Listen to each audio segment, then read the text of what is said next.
You are listening to the Grumpy Guy BJJ Podcast. Welcome to the Grumpy Guy BJJ Podcast with James Wilson and Rob Eickhoff.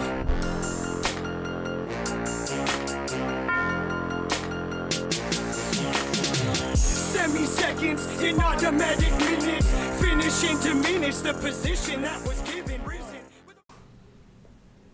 Okay, so we're live, We are live. but they're not listening to us live, I like that. as we established in the last That was last week's discussion. episode. Yeah. So, anyways, yeah. So here we are, talking about recovery for BJJ this week, and a few other things on the agenda. So, yeah, man, how things going? It's going good. Nice, Sunday man. evening, winding down, getting ready for the start of next week. Yeah. You went to the noon open mat. Yep, trained today a little bit. Nice, man. How's the knee feeling? Good. Good, man. Goodish. I'm gonna will it into doing repairs. Was Lance Kevin's buddy there? Yep. Yeah.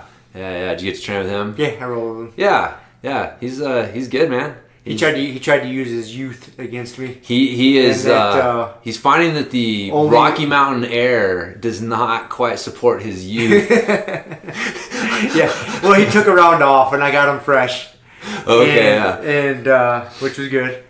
And he tried to use his youth, Yep. which I figured that, and it was much to his own demise. Yes. Yeah. That was my takeaway as well from rolling with him was I mean he's been training since he was 10. Like 10 or something. Yeah. So he's got like almost 10 years of training under his belt, and young athletic purple belt.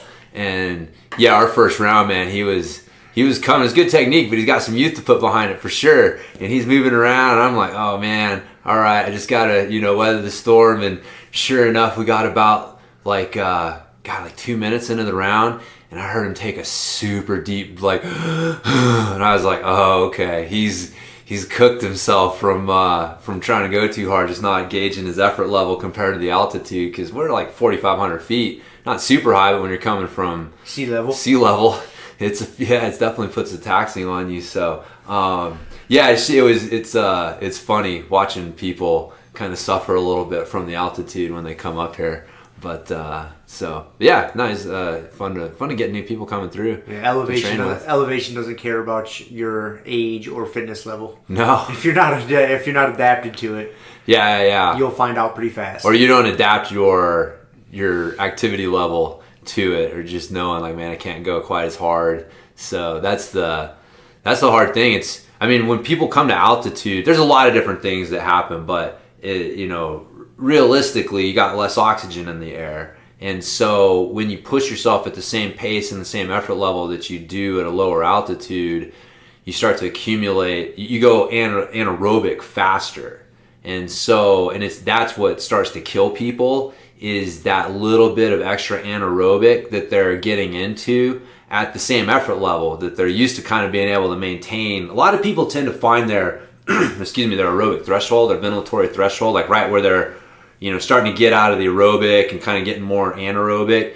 And people find that pace, like they'll naturally kind of find that. And so you get into the higher altitude situations and you're trying to maintain that same pace. Well, that's not your aerobic anaerobic threshold anymore. It's lowered a little bit. And so now your effort level is pushing you into those extra effort that, at lower altitude you're not pushing yourself into, and you don't account for it, it will bite you in the ass. So I just know, because with mountain bikers, man, that was one thing. Like a lot of people train at sea level and then coming and racing at altitude, and that was like one of the big things that helped them. I'd advise them to do is you just have to be realistic, watch your effort level a little bit better, manage that. But man, the altitude's real. It is real. Wasn't like the old paradigm for athletes was to like train. They would go high into the elevation to train. Mm-hmm. But now I think like the science is saying, and you see a lot of high level athletes training at lower elevations like sea levels, and then like going up to a cabin and sleeping up at the higher elevations for recovery. Yeah, I don't know the science behind it, but I think that's kind of the Now that's like the popular thing now. I don't either. I remember. Yeah, I was thinking about that. And I forget because it was training at altitude. Yep. You would just go to altitude. You have like a training camp at altitude. And, you know, that's the thing is if you're going to have a training camp at altitude, you need to be there for like a couple of weeks. Like your body doesn't adapt to a day or two of being at altitude. So, yeah, that was like kind of the old, you know, traditional way. But yeah, now it's like, you know, like train high and recover low or sleep low or so it's train low is what athletes are doing now is training low so they can push themselves harder, but then they sleep high. And it helps them to recover. Like I said, I don't know the science behind it. It might be total bro science. That's interesting. Because, I mean, I got to be totally honest with you. My instinct, and I know I'm fucking wrong, and smart people with letters behind their names are shaking their heads right now. Like, why am I questioning them? But, you know, in my mind, it would make more sense to train at altitude where you're forcing the body to have to work under, you know, artificially harder conditions and then recovering at sea level where you've got maximum oxygen to oxygenate the body to like help it recover from that. So I'm gonna because I agree with you. Like I understand like the thought process. That makes more sense. It does like but it makes more sense. But smart people like I said, I'm gonna find out. I know you're right. There's some studies out there on it, and I didn't even think about it until we started talking about this elevation. I'm gonna do a little research for next week. Yeah, and bring in some studies. Cool. That talk about that, like what, like the benefits that sleeping, resting at a higher. You know elevation. how many of us have access to that? So fucking. And I know I want to know. I want to know my own information. But I know. The reality is, unless you've got access to like a sleeping tent or hyperbaric chamber or something like those that. Those elevation tents you can buy in your house. Those are pretty cool. Yeah. So unless you're investing a few G's into some sort of piece of equipment to simulate either altitude if you're at sea level or sea level if you're at altitude, you got to simulate one of the two to be able to take advantage of it. There's a significant financial investment if you're really trying to accomplish that. I got the fucking oxygen in the BJJ box, that peppermint flavor smelling oxygen that I spray in my face. Dude, fucking Kevin, he's like, you remind me from Dennis Hopper from Blue Velvet, man. You remember that fucking crazy-ass psycho movie? Jesus, dude. Yeah, Dennis Hopper would be like, I think it was like laughing gas or whatever. He would just like cruise. He had this fucking mask. Get like, this psycho movie. If you haven't seen it, man, it's a classic. Is it? But anyways, I don't know why. I remember that one when he said it. I feel like the dude on Mad Max, the new one. I can't remember his name. But yeah, because you're just putting this little fucking fake ass oxygen mask up and squeezing this thing. It's like spraying, supposed to be oxygen in your face, and you're breathing it in, and like 4 or 5 puffs is supposed to help you recover after rolling. And I'm like, the only reason I brought it in is because it showed up in my BJJ box, and I had to fucking laugh at it. Like that's the only way I could do it. It has to be a joke. If I just showed up there with that being serious, fucking Lord help me, man. But. Oh, dude. The bottle's still going, man. You'll see me go over. I'll go over to my locker because I got to sit in my locker. So after I'm done rolling, I'll go over to grab my towel and just start putting my stuff over. I'll see it sitting there and I'll be like, it's here. Fuck it, it's here. It's still going. I'll grab it I don't think it's doing anything, but it's funny. And I always crack up when I'm up in those ski towns and you see those oxygen bars. Oh, yeah. Same thing. It's all the tourists, they suck all the tourists into coming in and stuffing these tubes up their nose to help them recover from a hard night of drinking before they go out skiing. Fucking altitude, man. It's a bitch. It is. So, all right, well, that would be a great transition into our topic today of recovery, but I'm going to derail. Yeah, I got 2 other things I want to talk about first before we get. So I don't know. I mean, this may not be interesting to everybody else, but fuck it, we're doing this for ourselves. So Apple put out a report. I think it was like last month or something. I just read it the other week. I think it was in April. They hit 50 billion podcast downloads and streams. Wow. 50 billion, dude. In like what? Like total since they've been time? out. Okay. Since they've been out. But this is so then they put out a few years just to show how much they're increasing. Like in 2014, there was a total of 7 billion downloads. Yeah. Then in 2016, there was 10.5 billion. And then 2017, 13.7 billion. Oh, you know what that means, Rob? Relate. We hit, and then it was in March of this year that it hit 50 billion downloads. Oh. That's insane. Yeah. Just think about that. And there's It's still a people lot. out there that don't listen to podcasts. Don't know what they are, don't listen to them. Yeah, that is interesting. You think about that. Yeah. Huh. Yeah. I came across that somehow. I don't know how or why, but I was like, holy shit. Yeah. It's interesting. I mean, I talked about before, like podcasts have kind of gone through, like they had a heyday and then they kind of like lost their popularity, and like, you know, YouTube channels, everybody had their own like, you know, TV channel or you know, .tv, and it was, you know, had their YouTube shit going, and the podcast stuff kind of died off, and then all of a sudden it started picking back up. I think people got wise, like, dude, it's so much easier to produce a podcast than to produce a weekly fucking YouTube segment, and you know, to have like a quote unquote TV channel as they were calling it. But yeah, so I'm it's interesting to see them come back, but I can definitely see why. But man, I hear that, and what I hear is like, dude, there's got to be a lot of shitty podcasts out there, man.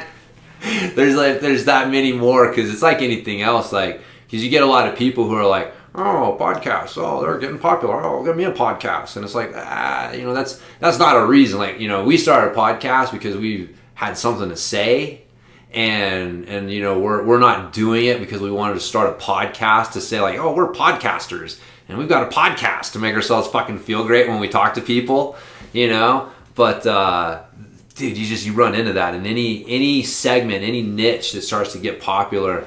You start to get a lot of people who are getting into it for the wrong reasons, and unfortunately, they make it harder for the people who are actually producing good information and stuff sometimes to get their stuff across. So anyways, it's always like a double-edged sword. It is a double-edged sword, and yeah, I was thinking about it, because like the barrier to entry to get into a podcast is pretty low. It's low. It is pretty low. Like you got your fucking phone right here. Yeah, that's our backup mic is his phone, yeah. and we've run episodes off of it before. And the sound quality is decent. Like, and we bought a decent microphone, but still was cheap. Dude, hey, I mean, your phone. You need a phone that can record, and then the sound quality is decent. Like, I've gone back before podcasts got real popular. The sound quality on a lot of them, even the high level ones, like I think if you go back to like episode 200-ish, in that ballpark of Joe Rogan's podcast, like, you know, he's like the Oprah of podcasters, right? Yeah.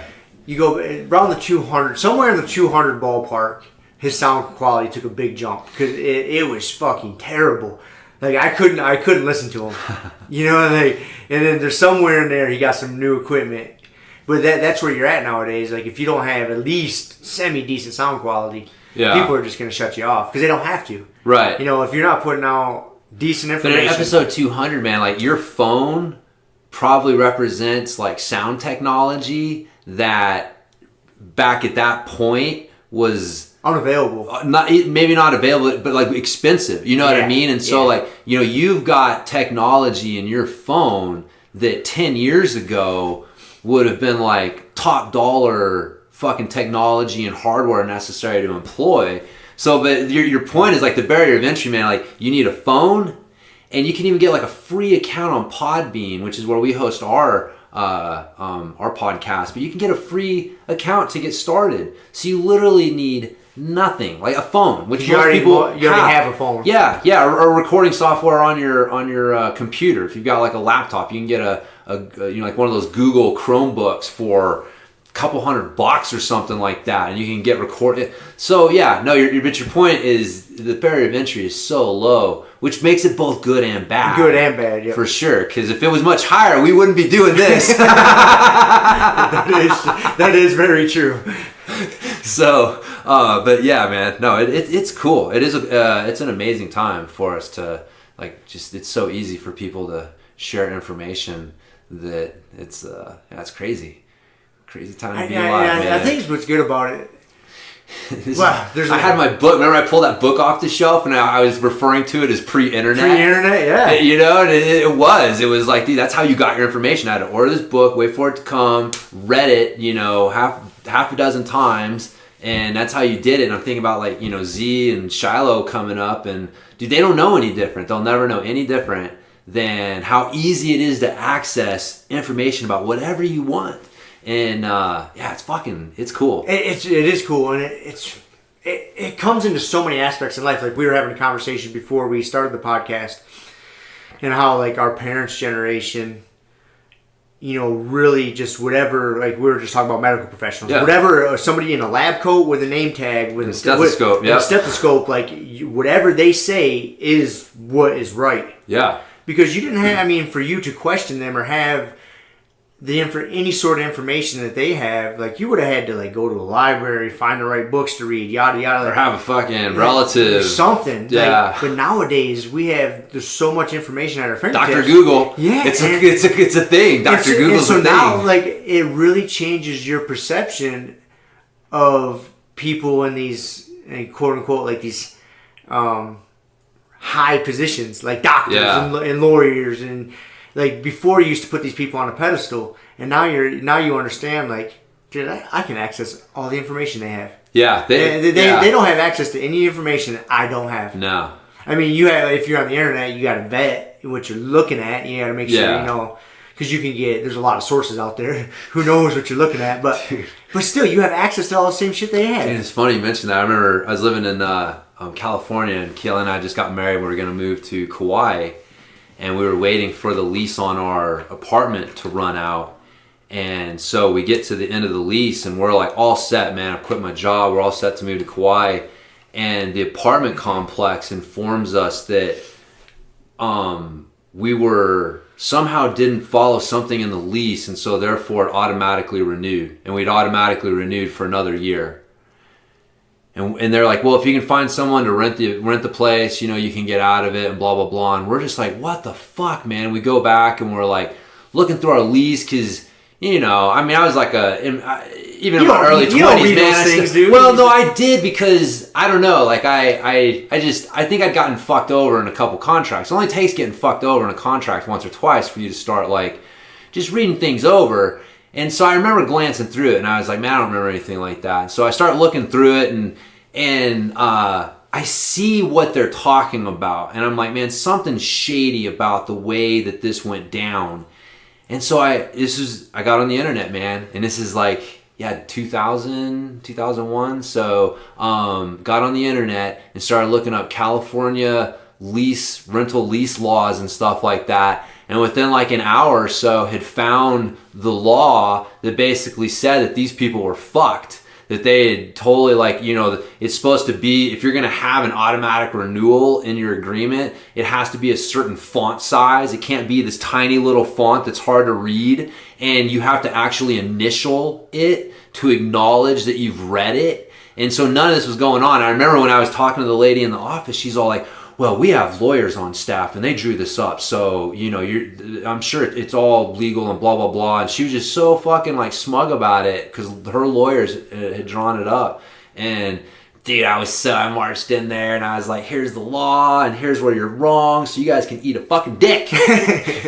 And dude, the fucking internet. If it wasn't for the internet, man, and my ability, I would have had to go talk to a lawyer, pay the money to talk to a lawyer, or like eaten it. I never would have known. They could have taken total advantage of my ignorance with that. So you think about that, like the ramifications that was when you guys were you said move to Hawaii, right? Yeah. That could have totally just changed the course of your life. It could have totally changed the trajectory of everything. That could have changed shit so much. Yep. Yeah. But you had access to that information. Yep. And now we're 18 years later or whatever. Right. But it's just, it's the same. But same idea. The same idea, though. Yeah, you can. There's no reason for it to make decisions out of ignorance or be fooled, necessarily, because you have access to all the same information that, for the most part. I'm sure that they're, like doctors and lawyers have access to. That's part of the reason they got to go to school and get the little pieces of paper and get because they get the keys to certain shit that not everybody has keys to. See, I don't think that's the case. I don't think that there's like some secret cabal teaching them things that we can't get access to. I just think they just spend. I think there are like certain journals, man. And again, I'm not saying there's like people that got it under lock and key, but I think there's certain journals that you can only subscribe to if you're a medical professional. Yeah, but nowadays, dude, I bet you. No, I know. But I'm not saying you can't circumvent it and still access it. But I'm just saying that there are certain things, though, that professionals in those areas have easier access to than we do, and that's part of where their value proposition. I'm doing the air quotes there. Their value proposition is that they have slightly easier access easier to higher level information regarding some of the shit than we do. So, that's why, like, hey, I'm fucking around with the lease on my apartment. I'm going to go to the internet. I've got like some crazy business deal. Like, with Peddling Innovations, I worked out a royalty agreement with a group over in the UK and stuff like that. Like, you better believe I had a fucking lawyer taking a look at that. Like, I wasn't on the goddamn internet trying to play my own, royalty agreement contract lawyer. Like, get the fuck out of here. Yeah, I'm saying, I'm trying to, there's definitely a place and time for a trained professional to get involved. Yeah. Because they know, they're schooled in it. Right. But I was still able to get online and educate myself to a certain point, right, to where I could speak intelligently with the lawyer about what I was looking to get, and then I could look through what they had sent me and kind of understand what it was meaning and if it needed to say something different. So you still have to like educate, but again, having access to that, just to that basic level of information allowed me to be a smarter, make smarter use of the lawyer. Is still something. And so, but yeah, the fact that like some people out there don't even know what a goddamn podcast is, much less like they use the fucking internet for our favorite dead horse to beat on with the obvious stick, fucking social media, and bullshit like that. It's like, dude, you've got this amazing thing that you have access to, and you guys are wasting it checking fucking Facebook and Instagram and Candy Crush. And, oh god, Candy Crush. Yeah, have you ever sat next to somebody on a plane, or like you're waiting for something, kind of, and of, you see them? Like, dude, I sat next to somebody on a plane, 2-hour flight. That's all they did? 2 fucking hours. Oh, no. And Candy Crush. I wanted to grab this fucking person and bounce their head off the side of the fucking plane. Like, what are you doing?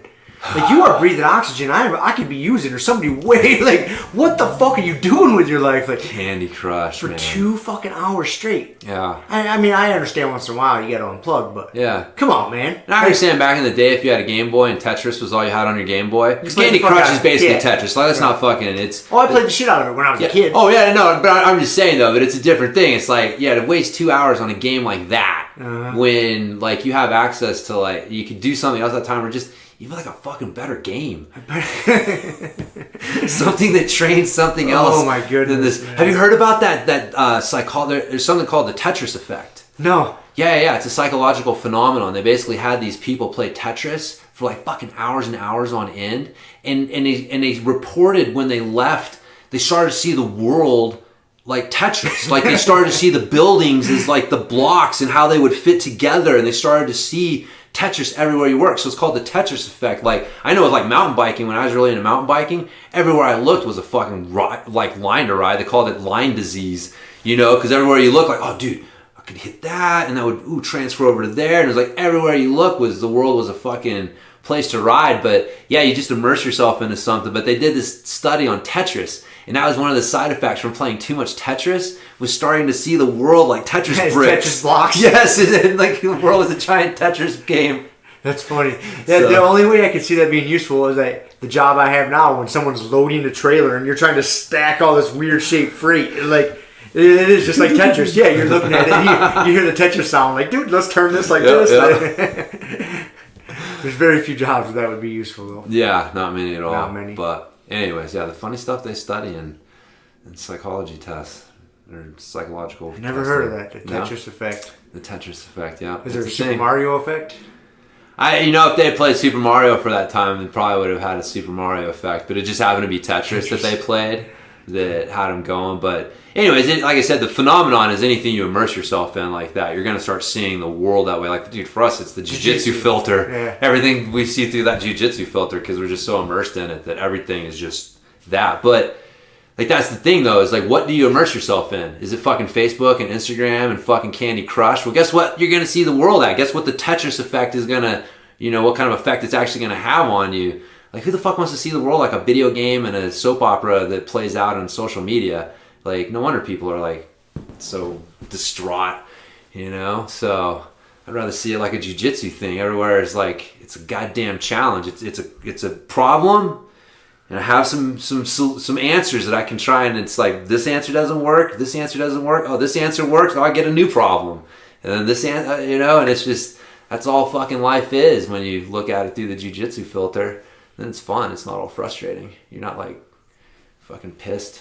Nope, just another little problem to solve. Yeah, exactly. Another grip to break.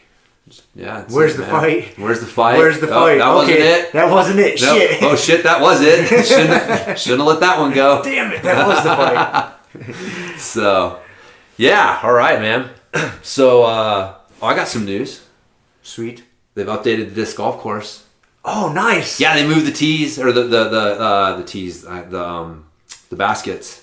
Oh, So- the one we play all the time? Yeah. Over here? Yeah, it's all new. Drastic changes? Yeah. Oh, really? Yeah, the boxes or the baskets. Keep calling it the baskets. boxes. They can't move the fucking tee boxes because they're goddamn cemented concrete, rectangles. Right, yeah. But the baskets themselves, they move. So they're fucking far. Some of them are far, dude. Are they? Yeah, like some of the ones that we already thought were like far, and it's like, oh, like they have an A, B, and a C. I'm sure you've noticed on like all the court they got A, B, and C. And like some of them, I was like, that's got to be the C that it said at it, like because that's the furthest one.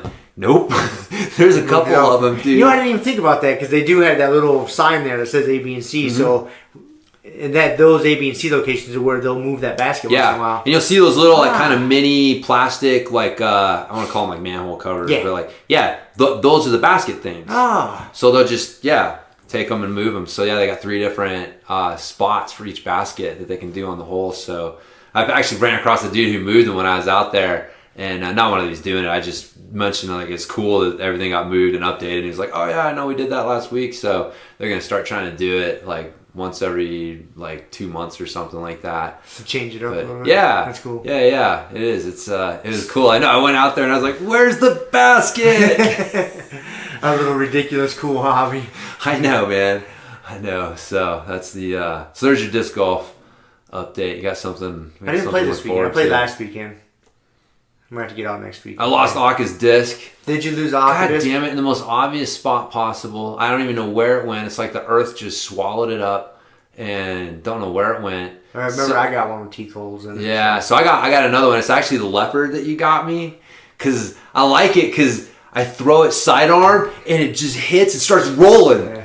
And dude, it is hilarious watching him watch it. Like on the right holes, he is like chasing that thing. Dude, there was one. It was rolling and it hit this little like incline. I swear to God, that thing caught like 8 feet of air. Just went wham and like landed and kept going. I was like, yeah.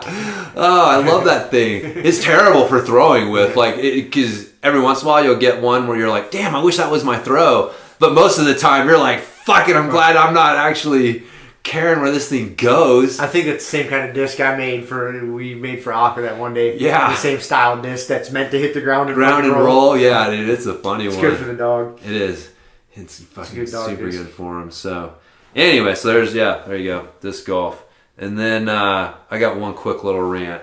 I wanted I love rants. to unload, and I shared this with you a little bit. And I know you share the same pet peeve, so I'll give you some room on this. But bikers and cars. Okay, so I'm a mountain biker. I'm a cyclist. I've been a cyclist for a super long time. And so it's warm weather here, spring, and we're starting to get out and ride our bikes. And man, I swear to God, it is like some cars just, they don't know what to do around bikes. They act like freaking retards. They're like stopping in the middle of the street, not like obeying the basic traffic laws because they're trying to be nice. It is the most annoying fucking thing. And it's dangerous as shit too. Like, you know, anyways, but I will say the problem is, as a cyclist, we've kind of brought this on ourselves because we are a bunch of pricks. We're like self-entitled pricks when it comes to the road. And so you've got like enough of us who will just kind of ride out in front of traffic and claim the right of way, or, you know, just not be cognizant of our situation, expecting that the cars are paying attention to us. The cars are all freaked out. And it's like the whole ecosystem's all fucked up, man. Like when we were kids, if you got hit by a car, whose fault was it? If you ran out in front of the car, if you got hit by a car and you weren't in a fucking crosswalk with a fucking green light letting you know that it was your time to go, if you got hit by a car when we were kids, whose fault was it? generally the fucking your fault. It was my fault. Getting Yeah, in the way of I the should car. have. I should have looked. right. And so, and the same thing on a bike. It's like, but then somewhere things changed, And it's like, well, now it's like if the car hits you, it's automatically the car's fault. And it's like the car has to like prove itself innocent. And so it's like, I was telling, like, it's like being on the Serengeti, right? And you got the elephants and you got these mice, and somehow the mice have managed to scare the elephants to the point that the elephants don't know what the fuck to do around them, and they're paying too much attention to them. And it's like, goddamn, the whole thing's fucked up. So I don't know. It annoys the shit out of me. Like seeing cyclists on the road who act like assholes, and then having to deal with the drivers who deal with asshole cyclists, and then act like either assholes to me or act all weird because they don't know what I'm gonna do because they've had to deal with some cyclist who did something weird. It's just fucking madness, man. It's just madness. So, anyways, but if you're driving a car and you make eye contact with a cyclist and he looks like he is doing what he's supposed to do, just fucking do what you're supposed to do. He is planning on you to continue to do what you're supposed to do, not fucking stop in the middle of the road or do something weird because you're trying to be nice. You just fuck him up. But, you know. Yeah, don't go out of your way. I think that's what it comes down to, is the drivers that they go above and beyond, like come to an abrupt stop to like give you right away, or like just fucking follow the rules of the road. Follow the rules of the road. Don't man. run over the cyclist. Like Yes. if it's not a crosswalk, if they shouldn't be crossing there, and you're not gonna hit them, like you keep on going, and your light turns green, you go, like. Like, because it's up to the cyclist, if he's riding like on the road, to follow the rules of the road also. Exactly. He's supposed to stop at a 4-way stop. He's supposed to, go when it's a green light. Like all this simple shit. Right. Yes. So don't make drastic. Yeah. Because that's when things go sideways. Yeah, that's the problem. If everybody would just worry about themselves, everybody would get better, right? This like if everybody just do what they were supposed to do, everything would be cool. Like I remember I lived in Miami Beach for a couple months, which was a fucking crazy time.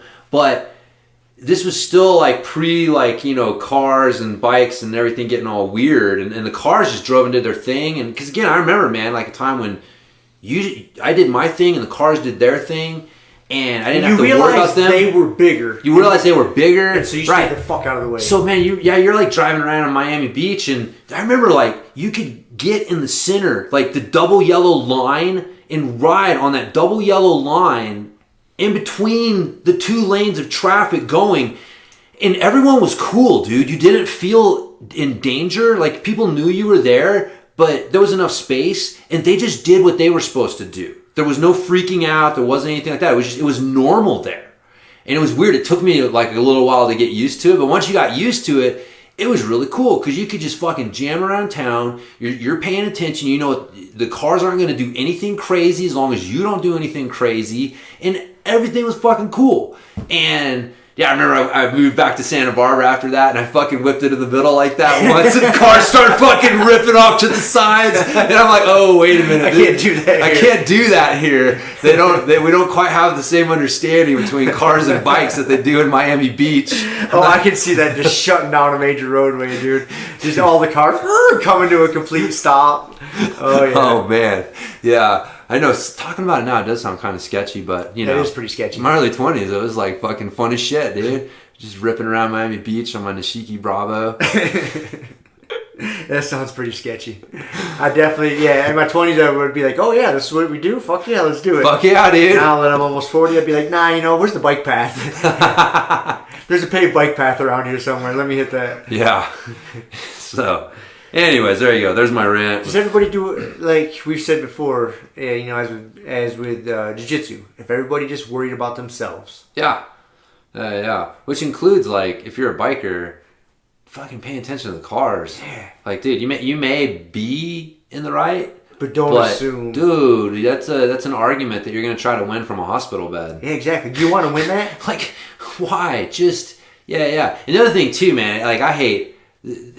So, like roadies, man, road cyclists, they can be some of the worst, man. Like, and you deal with them all the time in your job. Oh, yeah. They will not get the fuck out of the way, right? And then what's their excuse always, right? It's always like, well, why are you in such a big hurry? Like, why don't you just relax and, blah, blah, blah.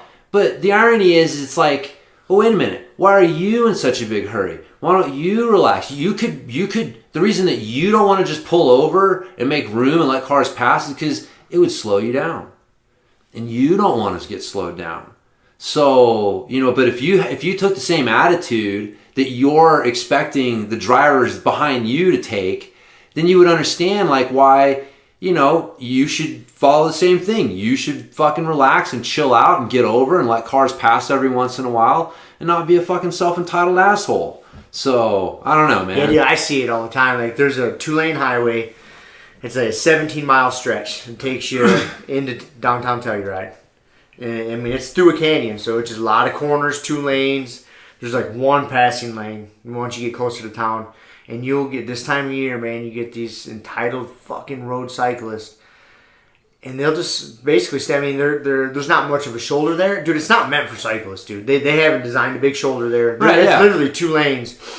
And there's very few sections. Just because you can doesn't mean you should. And they stay to the right, but there's not enough, and you'll come around a corner, there's no, if it's a blind corner, you can't see what's around that corner. So for you to pass the cyclist, you're in the other lane of traffic. Yeah. And then it's not safe. Not safe. You're going to get into a head-on fucking collision. So if this douchebag cyclist just stays in the road, you got to come to a goddamn complete stop until you can get around, until he's far enough up the road so you can clear the corner. Okay, there's no traffic. And then you got to almost pass him like he's a vehicle. Yeah. But he's just slow ass. He's moving 20 miles an hour in a 45 mile an hour zone. Not even 20, dude. Not even 20. Not even. You know what I'm saying? 15. Yeah. He's going 50 miles an hour and it's a 45 mile an hour zone. Yeah. And I gotta come to a goddamn complete stop because he won't get over in the dirt. I know, dude. Dude, remember we came back, me, you, and Nate shit. had a fucking discussion. I don't understand it either, man. Again, the roads are there for transportation, not for recreation, right?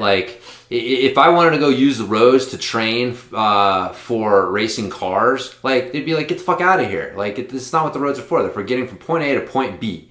They're for transportation.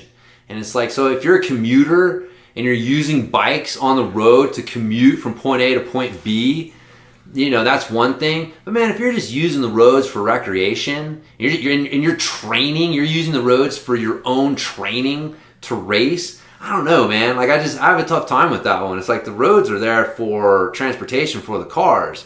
And, you need to be safe with it. But this idea, that a bike is a car, it's insane. It's insanity. And again, I understand, at one point you had fucking cyclists and it still happens, right, every once in a while, but you had cyclists getting run off the road or whatever, and so you had to fucking establish laws. But it just seems like things have gone too far in the other direction, man. And again, I'm a cyclist, and I just, dude, when I come across a driver who is either a little kind of angry towards cyclists or doesn't know what to do, I feel sorry for them, because I'm sure they've had some experience with a member of my community that was an asshole and didn't, and so now they've got, a sour taste towards all cyclists. But it's just funny, man. You get these cyclists out there and they just pretend yeah, man, we can do no wrong and we can be assholes and everybody just needs to be cool and understand. And it's man, stop being such a self-entitled prick. Let's just all try to, get along together, man. So, I don't know. It just drives me nuts, man. Oh, believe me. It frustrates the shit out of me. Yeah. On top of it off, they're wearing spandex. Oh. And it's annoying. And they lube their fucking junk, dude. I remember when you first told me that. Oh, it's insane. Yeah. I don't know. If you're lubing your junk and there ain't some... If you're involved in an activity where you are lubing your junk and it's a solo activity... Or it's not even a solo activity, but there's other... Because, they'll do it in big groups. That's why I was careful how I put this. That's why I went with the solo. Anyways, so I don't know. Like I said, I know some roadies out there that are good guys and are whatever. But man, there's definitely, if there's one group of athletes out there that just strike me as a little bit too self-entitled sometimes, I think that they would be at the top of my list. The roadie cyclist. Yeah, man. Jesus Christ. Chill out, guys. Just chill the fuck out. So, anyways. All right, cool, dude. So that's all I got. That's I got all I my got rant. for pre-show, yep. Cool. Now that we've pissed off fucking a bunch of people, it's good. I'm gonna speculate that we don't have a ton of roadie cyclists listening to us. I bet there's more than you think. Think so? Yeah. There's a lot of people that ride it. I don't know if they call themselves like full on, roadies, but the thing is, like, we live in Colorado, so like there's a lot of mountain bikers here, and you get a really good split of like people who ride one or the other, and then people that ride both. But man, in a lot of areas where you don't have access to good mountain biking, like pretty much all your cyclists are like ride the road at least at some point, So yeah, no, there's a lot of people that ride on the road. So it's and again, I know there's two sides to every story, but let's not pretend that we all haven't gotten stuck behind some dude that was just like, get the fuck over so I can safely pass you. And he's trying to get a PR, man. Dude, I know, yeah, trying to get a PR. He's trying to get a PR. Yep, yeah, exactly. That's I don't think you should be able to use Strava on the road. Again, it's not what public roads are for. That's not what they're for. So it's just my own personal opinion, my grumpy opinion on this. So I just think the ecosystem on the road between us and between bikers and cars has gotten so fucking crazy. And I wait to Tesla the self-driving cars start running over a few of them, and that'll change things up a little bit. Yeah. So, anyways, once those humanoids stop driving the vehicles. Yeah, that'll be interesting. They're gonna have to figure that one out. So. It'll take a few cyclists dying, and then they'll sort it out.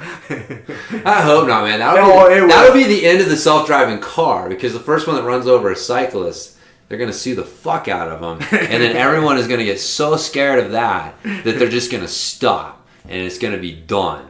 And so we're going to have... Well, they've already killed a couple people, and people are still like the self-driving cars. Yeah, they're not cyclists, man. Nah, well, I think there was like a homeless lady that kind of like stepped off the curb kind of intentionally or something. Huh, yeah. So. Yeah, I mean, I don't want anybody to get killed by self-driving cars, but... We need Maximum Overdrive. Remember that movie? I barely, man. It was like based on a Stephen King book. Yeah, because I remember that was a big thing from Haley's Comet. Because Haley's Comet came through when we were kids. It's got Emilio Estevez in it. Yeah. Oh yeah. Yeah, man. Right, I remember that one. One of the best scenes of that movie. There's a lot of cool scenes, but one of the best ones is the Coke machine, the soda machine goes haywire and just starts spitting cans out, kills a kid. He gets hit out. I mean, this thing is rocketing cans of soda at the kid and kills him. I vaguely remember it, man. That was one of those movies that I probably wasn't allowed to watch as a kid, and I probably caught some of it over I probably at shouldn't have watched it at a young age because that's a pretty old movie. Yeah. Well, it's funny now, like that fucking R-rated horror is like a PG-13 movie today. I haven't thought about that movie in years until just now. I need to go back and watch it just to see how terrible it looks, because I'm sure it's terrible. I'm sure 5 minutes in I would be like, "What? How did I think this was so cool?" Dude, it was all back then. It was cool. It was. So we didn't have fucking crazy. We didn't have Avatar to ruin our set the fucking bar so goddamn high. I know. I tried watching Cyborg, that old Jean-Claude Van Damme movie. Yes. Oh my god. So bad. So bad, dude. I loved that movie when I was a kid. That one is so bad. Yep. Oh yeah. Like painfully bad. Dude, fucking RoboCop. Go back and watch that one again. Pretty bad. Jesus, dude. It's it's bad. Like it's so bad. It's good. It's like so cheesy. But yeah, that's another one that I don't remember what. Like, goddamn. Yeah, some of the graphics in that are just ridiculous. So, anyways, Shiloh likes to laugh at some of my old shows and the special effects on them and stuff. And I'm like, man, that was the shit back in the day. That's right, man. That's why cartoons were so goddamn popular. Yep. You could do anything on those things. Yep. So, anyways. All right. You got anything else? We ready to fucking jump into our recovery? Okay, recovery for BJJ. So we were talking a little bit beforehand, and I definitely got a pretty strong background with the recovery side from the training, kind of like some of the theory and things like that. And I'm really interested to hear. I think you probably have some of the more practical suggestions and stuff. So I think it'll be a good combination. But yeah, I don't know. You got any opening thoughts on recovery? Yeah, the way I approached it is just basically what I do and bro science. is where I'm going. That's my angle. Okay. I was depending on you to up the intelligence level of this discussion. All right. Well, hopefully I didn't disappoint. So, yeah, cool. Well, I will, before diving into this, I will say that a lot of the stuff that I'm going to talk about, I got to give credit to guys like Joel Jamieson. Then he's done so much great work with recovery and just kind of helping coaches and athletes understand it on a deeper level and take better advantage of it. And even like Tudor Bompa, man, I was showing you that book Periodization. That's like a super old school training book, but in that they had a whole chapter on recovery. And I remember back in the late 90s reading that and being like, wow, just really changing my perspective on the value of recovery. And then also what are some things you can do to enhance it from a monitoring standpoint? Because that's kind of some of the stuff that I'm going to touch on is like, what are some good ways to monitor where your recovery is at, so how to, because that's the best way to avoid overtraining, is to know that it's coming. And so a lot of the stuff that the guys like Joel Jamieson and the early pioneers in this, like Tudor Bompa and all the guys, countless other guys, that was their goal with it, was to not only give you ways to help maximize your recovery, but also tools to help you monitor it so that you could have a more objective data set to make decisions from, rather than just kind of going on how you think you feel, which something you should pay attention to, but it can be subjective, so kind of having that combination. But on that note, it's interesting because like you haven't talked about any of the tools yet, but I've never really used any of the tools to monitor my recovery. Like heart rate variability and these different things. Like, it's just intuitive. Yeah. But I've been doing physical shit. I'm almost 40 years old now. Like, I know how I feel, and that's how I've always just treated my recovery just intuitively. Yeah. Like, oh man, I'm tired today. Like, I'm not training too hard today. I'm a little banged up, tired. Like, I can train today, but I need to adjust it. Yeah. And so I've always just done it kind of intuitively. No, yeah. I think that, because I remember as a kid, you'd always hear bodybuilders talk about like instinctive training, but it was this like advanced training techniques. Like, most people shouldn't just walk in the gym and just fucking try to make up a workout that day based on how they feel. I think really everything gets to that point. Like, everything becomes instinctive at a certain point, but you need some guide rails, some basic guidelines and stuff to help you better learn that, because not everybody has like great body awareness. Not everybody's got that instinctive feel for how they're feeling and how they should adjust it. And so I totally agree with you. A lot of these tools that I'm going to talk about, I don't necessarily use today, but I did use them. And through using them and seeing these objective numbers and how they lined up with how I was subjectively feeling and things like that throughout time, really helped hone that ability to be a little more instinctive with the recovery. So I guess like my point is I think that the ultimate goal is to kind of get to that, but these tools can be super helpful for you in getting to that point, probably faster and more efficiently than you would trying to figure it out on your own. And also, they're good tools. Like, if you're training for a competition, using these tools on a short-term basis. So like, okay, the 8 weeks before the competition, I'm going to start using these training tools so that I can monitor my recovery, because I know that I'm going to be putting a lot of stress on my body from, dieting and extra training and all of these things. So, using those tools during targeted times can be really helpful. So there's still good tools to have in the toolbox, even though, the theory is you would use these every day for the rest of your life and blah, blah, blah, but that's probably not the reality of it for most of us. So, but yeah, they're still valuable tools, even if you're not going to use them on like a super regular basis. I like that, because I guess that would go with, like when you're first dialing in your nutrition and you're worried about like how much to eat. If you've never weighed your food, you don't know. Right, You know, Yeah. But once you've gone through the cycle of getting the food scale out, weighing all your food, seeing what it looks like, seeing how you feel, eventually you can be like, okay, that's roughly 8 ounces of chicken. Or you get a pretty decent eyeball. Right, yeah. Yeah, and so, but you can't have that eyeball developed without using the tool first. Yeah. So it's the same idea. You got to have the, what is it? You got to have some structure to get to that point where you can, God, what was it? It was in the Jordan Peterson book. He was talking about like you needed some structure in your learning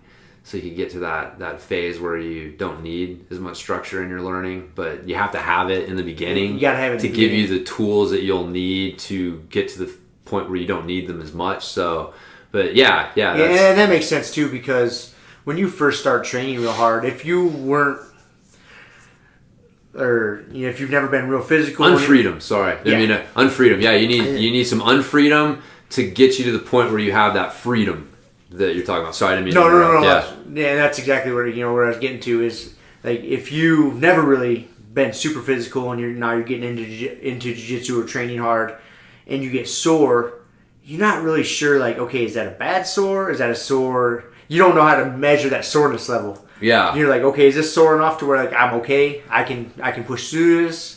Because most of us are stubborn enough to where like we can push through any soreness. Yeah. Or is this a soreness like, whoa, I need to back off, But again, it's like eyeballing the chicken. Like if you've never measured it, eyeballing the chicken, dude. That sounded really. Maybe it's just the people we hang out with that makes me think dirty thoughts. But yeah, I don't know if you should be eyeballing that chicken, dude. The 8 ounces of chicken breast. I know. Sorry. So yeah, no, you're absolutely right. But two, I think the thing back to the 12 rules thing. It's the judge yourself by who you were yesterday, not who someone else is today. So that's why when you look at someone who's got a lot of experience and you're like, well, they're not doing this stuff, and it's like, yeah, but who were you yesterday? Like you don't have any of this shit in place. You don't have any good habits. You got nothing. So you need to be worried about where you are today, not where people have been doing this for 20 years or today. But so yeah, if you're just kind of starting to try to get into recovery stuff, then these tools will definitely help. Be very helpful. Yeah, I think so. So I hope so. So I guess with that said, just to kind of kick it off, like recovery, like why is recovery important? And I think the basic equation that if you haven't heard it, then you should fucking, write it down and look at it on a regular basis is training plus recovery equals results. And most people think training equals results. So the harder I train, the better my results are going to be. And they forget that recovery is a big part of the equation. So if your recovery is inadequate or isn't optimized, then you won't get the best results possible. So like that's how you have to look at it. If you're going to sell, recovery, because this is the thing, man. I've worked with a lot of high-level athletes, fucking go-getter guys, and the last thing they want to talk about is recovery. Like it's fucking boring. It's not exciting. It's not exciting. They want to talk about the coolest training method, what's the newest training tool, what's the best set and rep scheme, what's the best cardio stuff, all of this. And then I'm like, okay, let's talk recovery. And you just see the glazed look. It's like, dude, all right, whatever. What, I need to get some sleep, blah, blah, blah, a little stretching. What the fuck, man?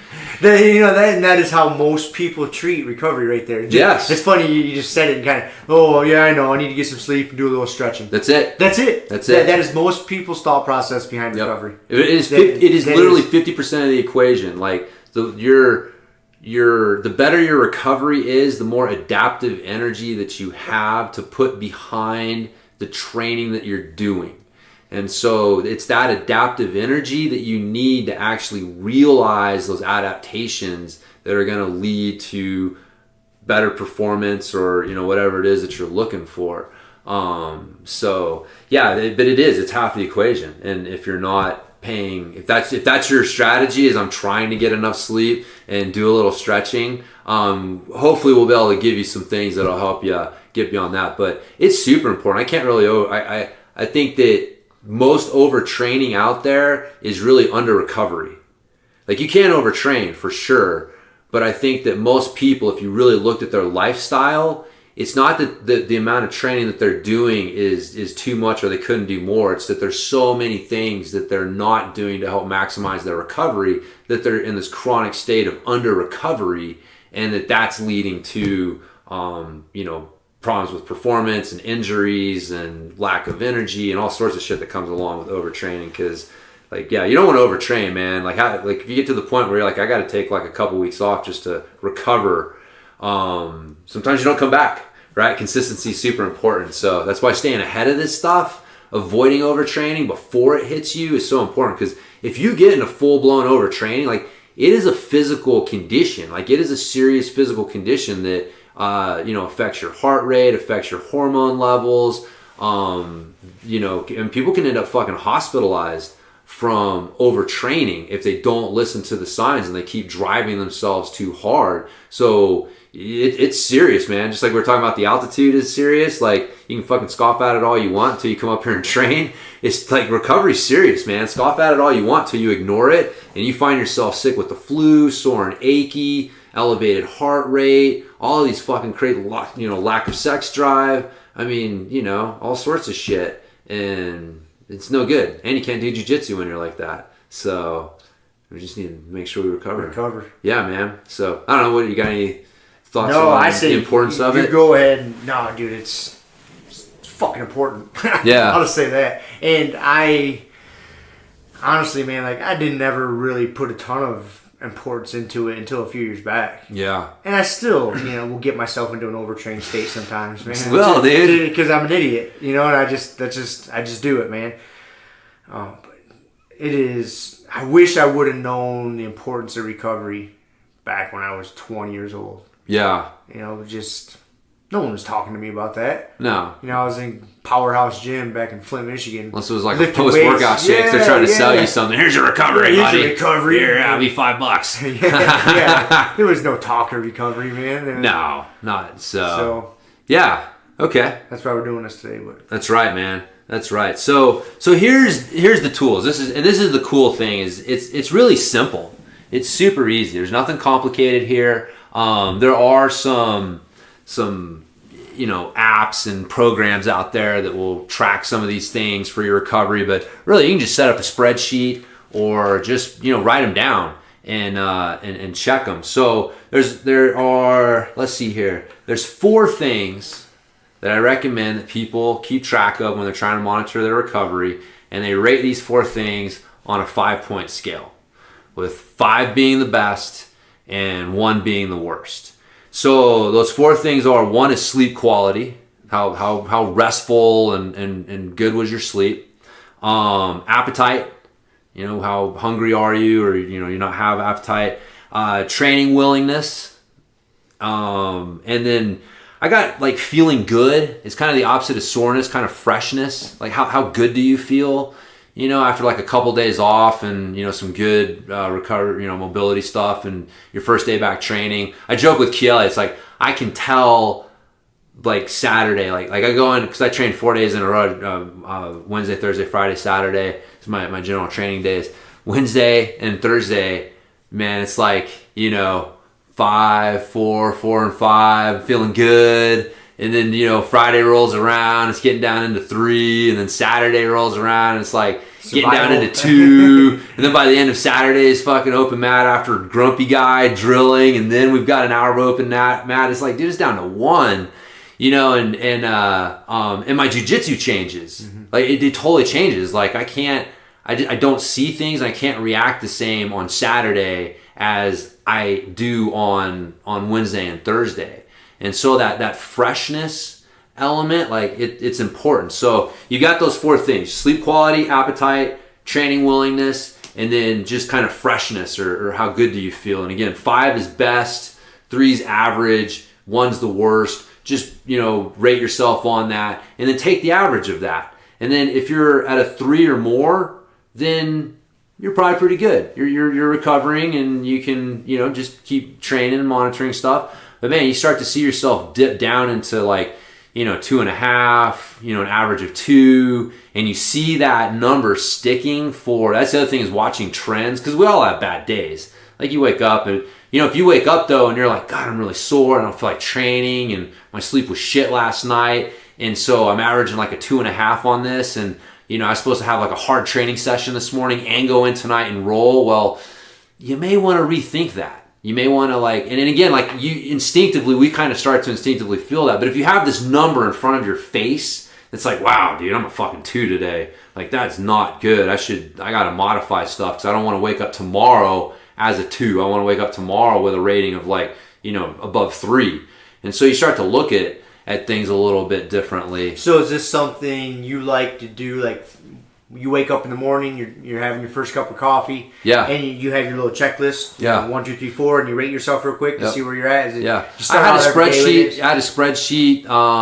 I would just set up like a spreadsheet in Google Drives because you have access to it on your phone, and so you can just sit there and open it up on your phone, and then boom, boom, boom, boom, boom, put it in, fast. and then with a spreadsheet. And again, if I actually have this made up, and if anybody listening to this is interested, shoot us an email at Grumpy Guy BJJ at gmail.com, and I'll shoot you a copy of the spreadsheet and some instructions and stuff I had on it that I was using with my athletes, the mountain bike athletes that I was working with.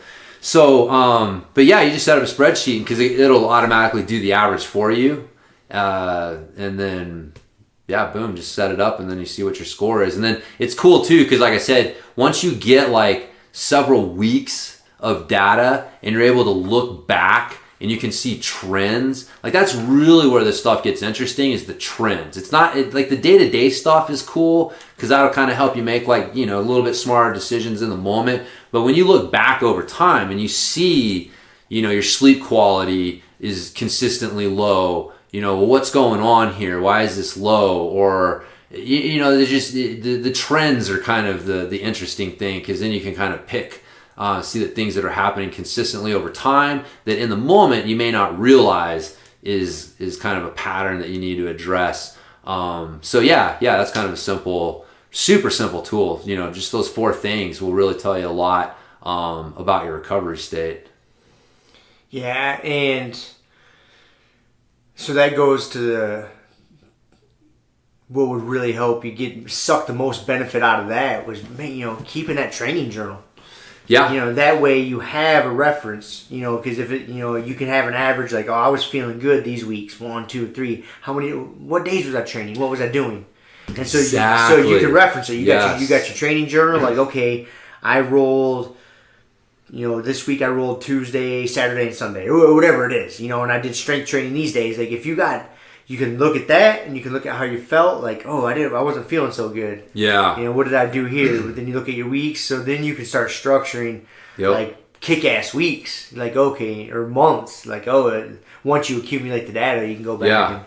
Yeah, exactly. Yeah, training journal. So we're right back there. Yeah, John calls it mining for gold. He'll go back and check. Go back and check out your old training journals. You can see like, hey, I had a really good performance at this tournament, right? And then you can go back and look at your training journal and if you're keeping track of the recovery tracking stuff. You can go back and look at those things and you can see like, okay, what was I doing this time versus okay, I didn't perform so well at this tournament. What was different? Oh yeah, I remember my boss had me working a bunch of overtime and I just wasn't getting enough sleep. So I really got to make sure I'm prioritizing that sleep or whatever. So, but yeah, that's the hard part with this too, is like, you're not gonna the numbers today. Yeah, they'll tell you a little something, but that's the other thing. It's just like ramping isometrics. That the first time you do them, you're like, what the fuck is 50%? You know what I mean? So first time you've got to rate yourself like on a 5-point scale for your appetite, you're like 3, like, because today's fucking my average. I don't know, or whatever. And so it can take you a week or 2 to kind of get in the rhythm of okay, but it forces you to start getting that instinct for okay, what does a 5 feel like? What does a 1 feel like? What does a 3 feel like? And so it's a forcing function for you to kind of start tuning into some of those things. And right there, it's a forcing function to make you start tuning into those things. Because that's exactly what I was just going to mention is if you're not paying attention to like why you feel a certain way, or because like for example with like appetite, for me, that's a really good sign if I'm overtrained. If I know I'm not hungry after training. Yeah. Like if I've really busted my ass a couple days in a row and I get done training and like I know I need to eat, I need to fuel my body, but I just I'm like force feeding myself. Yep. Like, oh fuck, I just need the calories, I need some nutrients, I need some macros and my micros. And if I'm starting to think about food like that, like I just need to stuff my face, I know I'm hitting the point of overtraining. Yeah. Oh yeah. But until you can make that connection, because there'll be times to where like if you hadn't thought about it like this, you don't have yourself a little score sheet to keep track of. You're just not hungry. You might just think to yourself like, I just don't feel good right now. I don't need to eat. You don't even think of it. You don't even think it. You're not connecting it. Yeah. Because it's all fucking connected, man. Yeah. It's not separate. You didn't just train your fucking ass off for 3 days in a row and all of a sudden you don't feel like eating. Right. Yeah. It's got something to do with it. Yes. It's not just because you're in a mood and you don't want to eat. Yeah. There's so. Or maybe it is, but you need to know that too. You need to know that too. Yeah. Because mental stress is stress as well. Like right. that's and I think that's the thing that kind of helps. I think if there was one thing that the recovery tracking spreadsheet really helps people understand is the totality of all of the stressors that they have in their lives and how they affect the big picture. It's not just training, because you may see your numbers dipping and there's nothing wrong with the training, but guess what? Your dad's in the hospital and fucking died. It's like, it's going to affect those numbers. It's going to affect that stuff. And so, but again, if you don't have some sort of objective thing to help you see that, and you're just like, well, dude, I'm just being a little bitch, like, well, why can't I get through my normal training like I normally would? Like, why is this training so hard today when it wasn't? And, it's kind of understanding that all that other stuff adds up. And then seeing it an objective number and then having a rule set for like, okay, how am I going to respond to this number? And it kind of takes that out of your hands, which really it's that unfreedom that people need, because they're not objective, man. We're not fucking objective. We're one of the worst, people to try to assess how we're doing with stuff. I mean, remember the sleep doctor on Joe Rogan, he kept saying like, you are the worst person to assess how sleep deprived you are. You don't know. You think you're doing great. You are the worst person to assess that. So to have these guidelines and these rules in place so that you're not the person trying to assess it, can just kind of help as like a double, little backup to help people, especially in the learning phase for it. But yeah, man, you got to keep it all in fucking, all in mind when you're looking at these numbers. So, but yeah. I like it. Yeah, cool, dude. So a couple other things that you can monitor. Hours of sleep, hugely important. It's such a fucking important thing. And again, going off of that sleep interview on Joe Rogan, I said in the last podcast, like, well, the guy's name was what, Matthew Walker? Matthew Walker? I believe yeah. But yeah, if you haven't listened to it, it's go listen to it. Yep. You have to listen to it. It's fucking amazing. But according to him, 7+ hours of sleep at night and a nap during the day. That is your optimal sleeping pattern, what's going to give you the optimal amount of rest and recovery from sleep. And it's such a huge and important thing. You just, don't discount that. So monitor hours of sleep, monitor your morning resting heart rate, and also your weight. Check your weight in the morning. And so with these things, what you're looking for are sudden changes that stick around for like 2 or 3 days. So, if your sleep drops off from your normal 7 to 8 hours to 2 days in a row of 5, like you're probably going to see that reflected in the recovery sheet and make some adjustments. So, your morning resting heart rate gets elevated by 5+ beats per minute all of a sudden and stays there. Like, that's a pretty good sign that physiologically something's going on, and you need to account for that. And then same thing with the weight, like sudden weight gains or losses of more than like a pound or two. And again, it stick for like a couple days, because we all have these weird what the heck things that happen to us. But if you see it kind of stick for 2 or 3 days, then it's like, okay, like that resting heart rate is staying elevated. Like even if I'm not seeing it reflected in the recovery score yet, I know physiologically something's going on under the surface that I need to address, or else I'm going to start seeing it. So it's just some other tools that kind of help you stay ahead of the curve there. So And the morning resting heart rate, that is literally, like, if you're going to check that, that is the very first fucking thing you're checking in the morning. Like, you're not doing anything. right, Like, no. like you roll over, if you're using, they got heart rate things on your phone. You put your finger over the camera lens or whatever the fuck it is, and it gets your heart rate. If you're doing it that rate. Like, dude, before you even get out of bed, check it. I mean, you can go old school. Hit it, if you know how to take your own goddamn pulse and watch a stopwatch. Yeah. God forbid you do that. But it needs to be first thing, though. Very first thing, man. Then don't get up and take a leak. Don't get up and weigh yourself. Like, it is you are still in bed. You haven't checked Facebook yet. God, no. You got riled up because Trump did something or whatever the case is. First thing. Yeah. Yeah. No, that's a good one. That's also a good one to kind of watch your aerobic fitness as well, which is, a little bit different. But, that morning resting heart rate, if that's elevated, like above, 60, 70, like your overall aerobic fitness could probably improve some. So, again, that's just, kind of a little bit different subject, kind of helping direct your cardio training, where you need more kind of the aerobic intervals and stuff, where you're getting the longer rest periods, where you're targeting more of that than the interval stuff. But yeah, you can get a lot of information from something as simple as that morning resting heart rate. But And don't turn it into a competition. right, Like telling everybody about how low your resting heart rate is, or you start looking up, Lance Armstrong has a resting heart rate of 35s, so then all of a sudden you're setting this bar, like, you need to get yours down to 35, so yeah, don't do that. no, just It's not a competition. No, basic guidelines for that. So, yeah, man. I mean, that's really kind of I got a couple other little things here to round it out. But like, those are the basic tools. Like, just having people monitor those things right there. Those 4 things you track on the 5-point scale, and then getting your recovery score, and then tracking those other those other 3 things, and just really kind of looking for sudden changes that might alert you to overtraining as well, or undertraining as well. Like, that's the other thing, is you can be undertrained. Like, so if you're consistently hitting 5s on your recovery score, you can probably push yourself a little harder, brother. Like, I feel great today. Like, every day, it's like, man, you know what? No, you need to be pushing yourself. You need to be forcing adaptations from the body. So,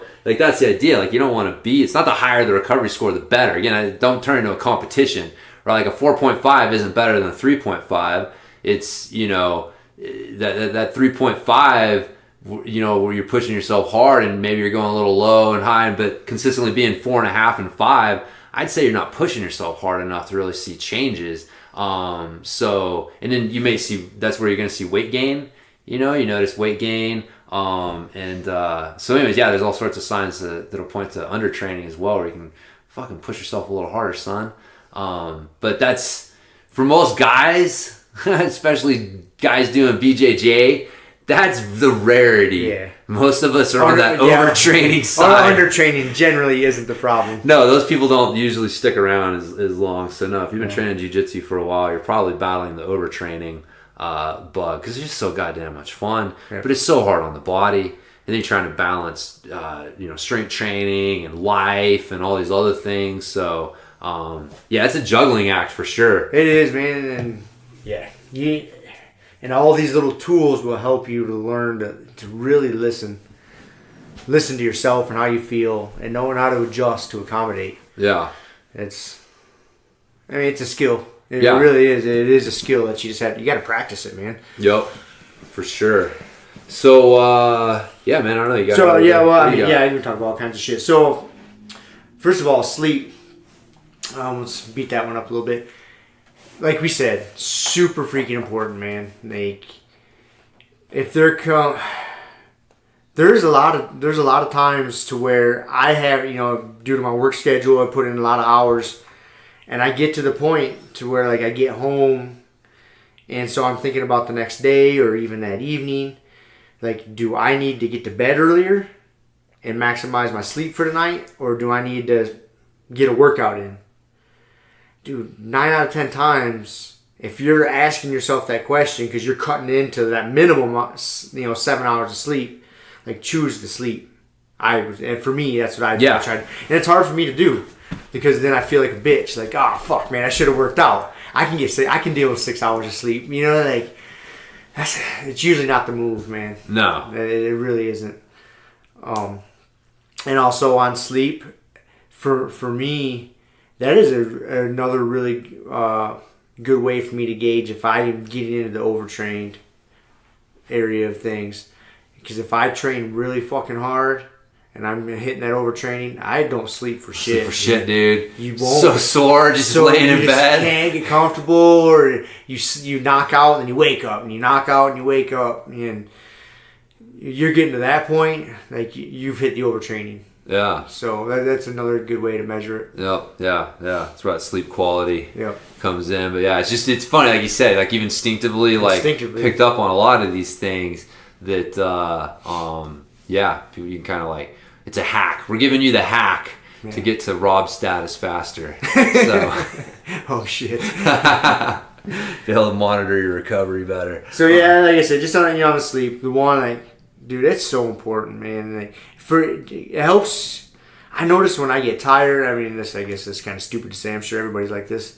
But you get short fused. You're not clear. You're not sharp. Yeah. So then it fucking spirals, man. Like for me, like it'll get me into a rut. Like if I go a couple days of just working too many hours, training too hard, not sleeping enough. So then I get tired and I get grumpy, and then I make poor decisions. And then that puts me in a bad mood because I fuck something up. Or I screw up an interaction with somebody, or I make a mistake somewhere in my life. And then I'm tired, and then my willpower's not good. Oh, so yeah. Then I make poor food choices. I mean, that's so then it fucking spirals, man, and then it just puts you into this loop. So then you make poor food choices, and then you're in a bad mood, and then you go to bed, and since you ate a big fucking jug of ice cream before you went to bed and chocolate chip cookies, you don't sleep good. So then the next day, it just you just get into this fucking circle, man. Yeah. And it all started with get good sleep. Yeah, don't discount it. Don't discount it. And there's another thing. I've said it a million times on this podcast, and I'll say it again because I hate these fucking. I love the phones and the technology, but man, they stay off them. Dude. Like, I assure you, it makes a fucking difference. For sure, 100%. I don't care. You can think you're one of the outliers that you can stare at Facebook or play Candy Crush or whatever the fuck it is while you're laying in bed, set your phone down and go to sleep. You're not gonna sleep as good, man. I've done it. I've experimented on myself. Like, because you hear about it, you're like, that's bullshit. I'll put the blue light filter on my phone. It's not even that. It's not, dude. It's what you're putting into your brain. There's so many other things going on, man. Yeah. Don't stare at your fucking phone and then go to sleep. If you wake up in the middle of the night and you're having trouble falling back asleep, guess what? The answer isn't grabbing your fucking phone and playing a game. Jesus, dude. I know people who do this. Oh my God, that's insane. I'm not gonna call you out on here, but I know you're listening to this.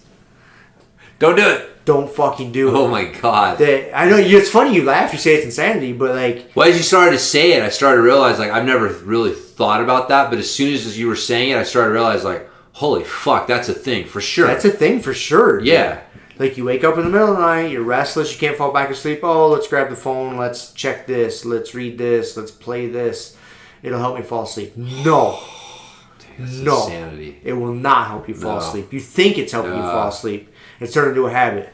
Like, if that's a habit of yours, don't have that phone in fucking arm's reach of the bed. No. If you need to go old school and get yourself an I say old school, like I don't even have an alarm clock in my house, in my room, or in my house. I use my phone. I don't even have an alarm clock. But if you have a problem with that, like keep the phone out in the kitchen. Yeah. Plug that motherfucker in out there. Get yourself an old school alarm clock and just do it. Yeah. Yeah. Huh? Yeah. That's funny. You've never thought about that. No, I never really thought about it. Oh, that's for sure a thing. So no, I can absolutely guarantee. Yeah, I see it being a thing for sure. But yeah, that's crazy. That's such a. I mean, yeah. Anyways, that's terrible for your sleep. Like if you're doing that, like fucking don't do that. Don't do that. Don't do and that. like I was talking about that vicious circle or cycle you get into. Man, a lot of it starts with you could pick and choose, like you're kind of dealing with the chicken or the egg, which comes first, lack of exercise, poor nutrition, shitty sleep. The red jungle fowl, you mean? Yeah, the red jungle fowl, fucking whatever it is, man. we'll just say where that bullshit starts is with the shitty sleep. Fix that, because it's sleep. Such a low hanging fruit. It's low hanging fruit. There's such little things you can do that are going to make a huge difference for you. That are going to help you get better sleep. One of those things might be a little bit better nutrition, or like eat your dinner. 6, 7 o'clock at night, and go for a walk after dinner. Yeah. And then you know what? Make that like, okay, I'm gonna eat my dinner. If I need to do something on the computer or my phone, make that your last time right there. Like, and then no more screen time. Man, like, go for a walk after dinner. God forbid you talk to your loved ones. Your neighbor, whatever. Go for a walk. Just a simple walk around the block or two, and then come back and make it no more phone for the night. If you want to entertain yourself, grab a goddamn book and then go to, you will sleep so much better. Yep. No, man, I totally agree. Big, man. That's been for sure. It's funny because we've been so on this, trying to limit the social media intake kick for a while that sometimes I just keep forgetting, man. People are so addicted to it, and it's you got to be so careful, man. Because one, like we've talked about before, and these motherfuckers are creating these things to try to get you addicted. They know what they're doing, so they're trying to get you to want to wake up in the middle of the night and play the game because you're so fucking, or check Facebook because you want to see the likes. I mean, they're doing this on purpose, but the other thing too is you train your brain. Your brain starts to, I forget what the fuck the name of the book is. I still have it around here somewhere, but it was really interesting because they talked about that basically things create a certain chemical environment in the brain. So whether it's a good situation or a not so good situation, but the problem is that the brain gets used to and comfortable with these, the hormones and the chemical environment created by these situations, and so it'll seek them out. And so even if it's not a positive thing, like arguing with someone, if you have this family member or something that you just kind of instinctively fall into arguing with over stuff, what's happening is your brain has gotten comfortable with that. Even though you're I don't want to argue with you, that's why it's so easy to slip into these bad habits and find yourself there, because even though consciously man, this is not good, subconsciously your brain is seeking this hormonal and chemical environment that it feels comfortable in. And so you got to be really careful about what you're training your brain to be comfortable in. And so if you're training your brain to want the hormonal and chemical environment created from, playing Candy Crush and checking Facebook and Instagram and all that stuff, then even when you're to the point where I know this isn't good for me, why do I keep finding myself checking this shit? This is insane. Well, it's that's why. And it's so much harder to once your brain's kind of gotten used to that, to get it used to something else, that takes so much more effort than just being conscious of it in the first place. But yeah, man, that's why it's hard, man. You get addicted to stuff, literally, that you get addicted to the hormonal and chemical environment created by situations, and that's why you got to be fucking careful. And if you don't think you're addicted to it, you don't, I know on Apple phones you can go into your battery usage, and it'll tell you which app you have spent the most percentage. You have spent the percentage of your battery on. Huh. Yeah, it'll tell you how many hours you spend on fucking Facebook. Yeah, just do that. Yeah. If you think we're ranting about stuff that isn't happening, check your own phone. Go check your phone. Yeah. And you will see that, and you will feel worse about yourself. I am certain of it. You're going to be like, oh, fuck. Yeah. I spent that much of my battery and that many hours on a social media site. Polluting my brain with this fucking nonsense. Yeah, and a lot of it's fucking right before going to bed, or in the so evenings. Much of it is right evenings. Before, period, man. The evenings. Maybe not even in bed right before you're going to sleep, but just those few hours leading up to sleep. I think that was another thing that I really took from that sleep podcast, was how important those couple hours leading up to you going to sleep are. Yeah, dimming the lights in your house, having a little softer lighting. You'll have the people that go a little bit crazy and get all the red light bulbs and stuff. Yeah. I want to go that route. I went through a kick. We were into candles, dude. Every night I would just we would have candles all over the house, and I forget what happened when we got out of that kick, but Yeah, yeah. Probably one scare with like Z almost burning the house down. You're like, oh, done with the candles. Yeah, I don't know if he was quite to that point. Maybe it was a premonition of what might happen that got me out of it. But no, I got on that kick. But even just dimming the lights, period. Yep. Like instead of just being realized, like, God damn, I don't need every light in this house on. I can turn on like, one light and have it, dimmer. That'll make a difference. Start making you feel sleepy. It's funny just how like dim light will make you feel sleepy. It just kind of winds you down. And like I get in the habit of that when I get home from work late.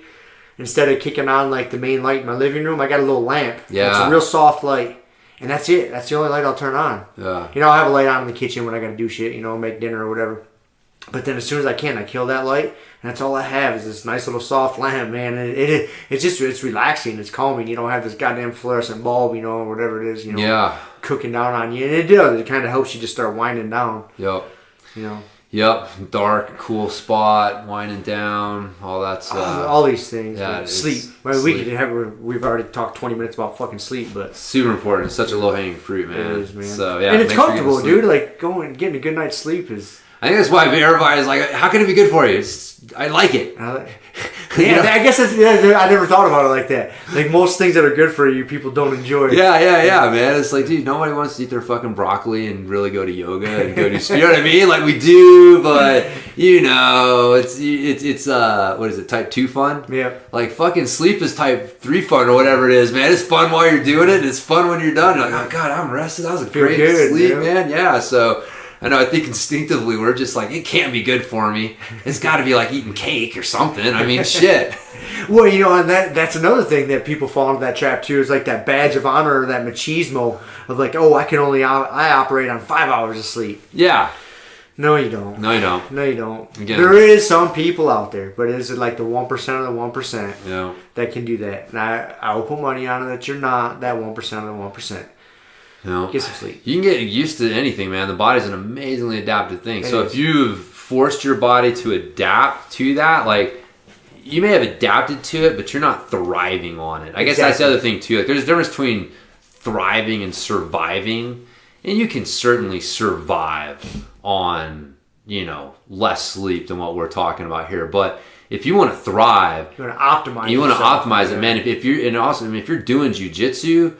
Like, thriving is just fucking trying to keep up with, the smashers, dudes fucking smashing on you. Like, you need to thrive to be able to handle the stress and progress from a sport like jiu-jitsu. So, yeah, you're not trying to just survive. Like, that's what fucking dudes wearing a tie going to a cubicle fucking... Yeah, like, they're just surviving. Like, that's not what we're aiming for, man. We're thrivers. Thrivers. That's right, dude. Okay, so then I guess we're just going to talk about the shit I like to do to make myself feel better. Recovery. This one is money, dude. This is one of my favorite things to do after hard training, especially like come Sunday evenings. Like I'm going to do this tonight when I get home. Is first I start out with a hot Epsom salt bath. I mean, hot as a motherfucker, dude. Like, as hot as I can stand it. And I figured out a little hack that I can withstand getting it hotter. Like, I haven't burnt myself yet. So that's all you can take. Yeah. So what you do is, you kick your bathtub on and you get it pretty hot, right? And before you plug it up, before you put the drain in, you get all stripped down, get ready to jump in. You plug the drain, put your salt in, and you get in. So you're not getting into super hot water. It's like filling up around you. And so you're getting slowly accustomed to it, right? And it's fucking hot as shit. Like your feet are down by the spigot. And it's kind of burning your feet a little bit. You gotta move, you gotta move them away from the spigot because it's fucking hot, man. But you can take it. It ain't gonna burn you. And I can just hear it. This is the conversation going on in Rob's head as this is happening. You can take it. It's not gonna burn. You can take it. No, but anyway, so then I mean, just sitting in a hot bath for like a half hour generally, man. Like usually is what I do.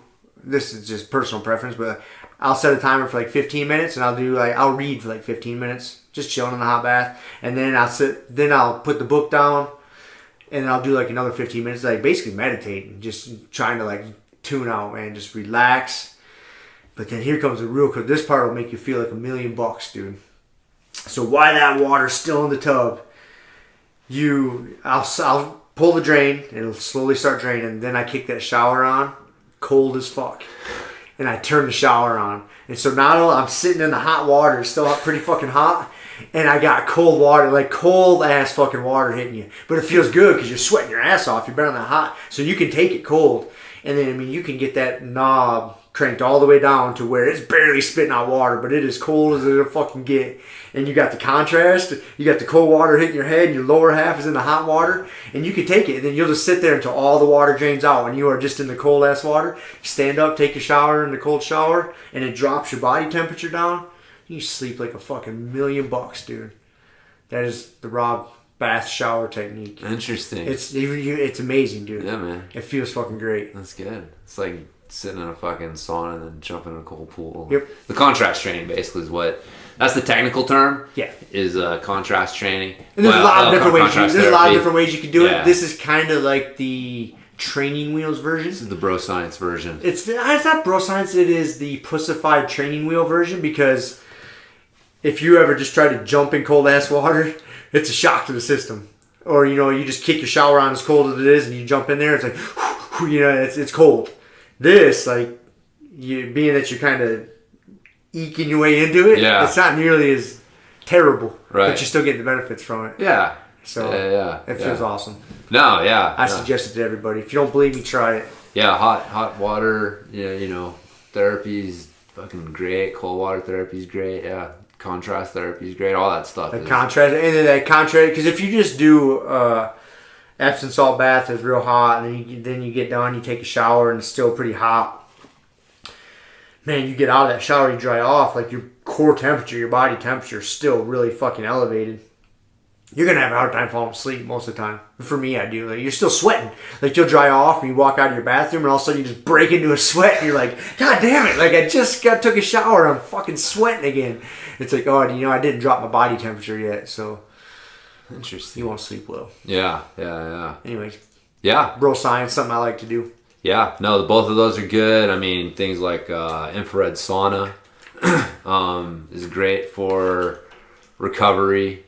Fucking massage. It's good for recovery. I was going to talk about that. Yeah, massage and foam rolling. That's another. Massage and foam rolling are really good for that. So, one of the interesting things, just for like to geek out onto another level with the stuff. One of the things that Joel Jameson pointed out in his book, The Ultimate Guide to HRV Training. So when you get his, so HRV is heart rate variability, and it basically what it looks at is it helps you look at the balance between the sympathetic and the parasympathetic nervous system. And those are the autonomic nervous system, the underlying one that the sympathetic is your fight or flight reflex, and your parasympathetic is your like relax and chill side. So there's what you're looking for is a balance between the two, and where overtraining starts to present itself is when you're getting an imbalance between the two. And so the recovery methods or recovery tools like heat and cold actually affect those two nervous systems differently. And so kind of targeting what type of overtraining you're suffering from based on, or using the tools to target the specific kind of overtraining you're recovering from. So typically what you're going to see in the early stages of overtraining is the sympathetic nervous system being overstimulated, that fight or flight response, which makes sense because your training is hard. It's a stressful thing, and it's kind of getting into that. I mean, I would say during a jiu-jitsu roll, my sympathetic nervous system is pretty dominant at that point. It's definitely a fight or flight type of response that you're doing. Strength training, sprints, all of these things tax that. So if it starts to get overstressed, then that's where you start to see the early signs of overtraining. And so he actually has like a little list here for the different things. But what happens if you don't listen to your body? Your parasympathetic nervous system starts to become overstressed, and what's happening is basically the body's trying to force you to stop. It's trying to force that rest and relaxation nervous system, part of the nervous system starts to become overexcited, because it's literally trying to get you to chill out and calm down and force you. And that's where you start getting sick. You start getting real lethargic. Like, that's where you see the deep signs of overtraining. And so the sympathetic nervous system is kind of like the overreaching. He's kind of getting into the terminology. Like, that's what they call the early signs of overtraining, is overreaching, where you're kind of reaching a little bit past your adaptive capabilities. And overtraining is where you've just overdone it. You've blown past it, and you're fucking deep into it, and it's going to take days or weeks for you to actually pull yourself back out of it and get everything, that balance back. So anyways, it's really like, with all that said, it's not like that complicated, right? It sounds cool. It's cool as shit. I just love geeking out on this stuff, man. It's so fucking With interesting. all that to said, me. it's not that complicated. With all that said, it's not super complicated. But so, like, in the early stages, when you're just kind of like sympathetic, dominant, using things like, really, because you're overexcited, you're trying to relax. You're trying to get the system to relax. So that's where relaxation, like soft tissue therapy, not quite as deep and intensive, therapy from the massage side, because there's different kinds of massages, right? And so the hot water is a little bit better for trying to get the body to relax and calm down.